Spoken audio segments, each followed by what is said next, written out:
Good day mga ka-CDF, ito na naman po ang inyong tagapaglingkod, si Mark Anthony, ang inyong Community Development Facilitator sa Caraga Region. Ngayong araw na to, samahan niyo po ako sa isa na naman pong community visit dito po sa Socorro Island. Ngayong umaga, sumama po tayo dito sa Rodela Clan para po bisitahin yung area nila at saka yung project nila. Sila po yung nakatanggap ng swine production nung panahong Odette po, kung saan lahat ng kabuhayan po halos ng tao sa Siring ay kinuha po ng bagyong Odette po. Kaya nandito tayo para tignan yung status nila, at while naglalakbay po tayo dito sa daan nila, ang sabi nila prone po talaga sila sa isang grass fire. Dahil sa init ng panahon, ang bilis matuyo ng mga damo at nagkukos po daw ng sunog. So ito yung mga Rodela Clan, nagdi-discuss po tayo dito sa mga plano at saka mga activities po nila.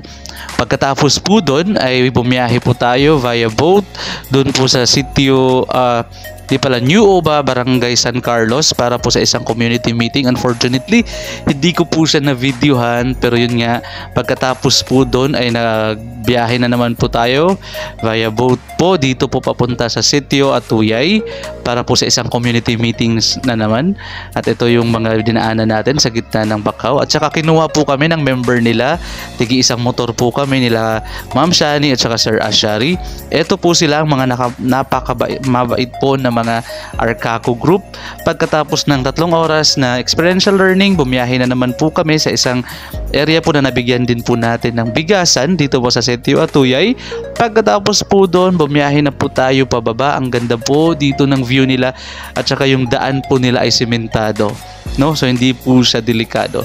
Sobrang ganda ng view na makikita nyo dito sa sitio Atuyay. Pagkatapos po ay dumating na ho tayo dito po sa mga pantalan baga tawag nila.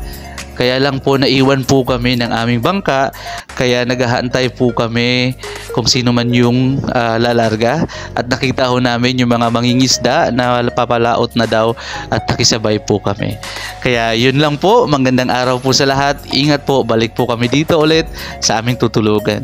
Good day po sa lahat, bye bye!